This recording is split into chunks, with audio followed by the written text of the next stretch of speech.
We're fighting the Americans in the pocketbook. We have retaliatory tariffs on them. We just hit them again in the auto sector.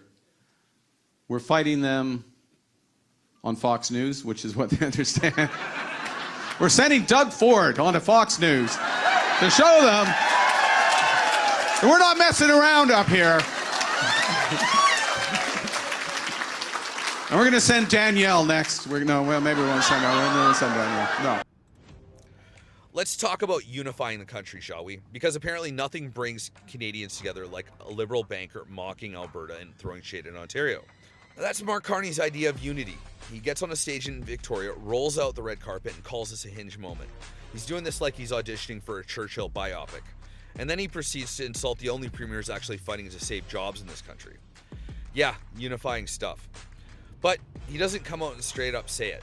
No, Mark Carney's too slippery for that. But the implications are crystal clear. He's telling every Canadian that he's the adult in the room. He can handle Trump.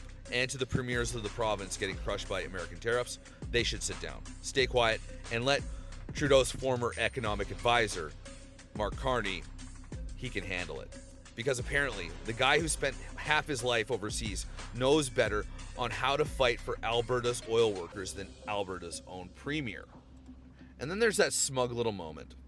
You know, the one where he says, maybe we'll send Danielle to Fox News, and then he laughs nervously, and then he walks it back and says, maybe we don't send Danielle.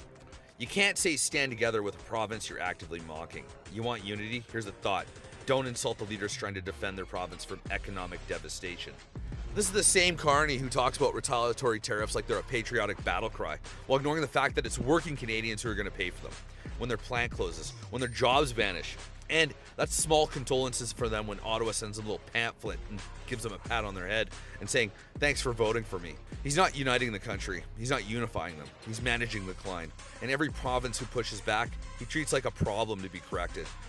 So no, Mark, you're not Churchill. You're not leading an alliance. You're lecturing provinces while your party sets fire to the economy.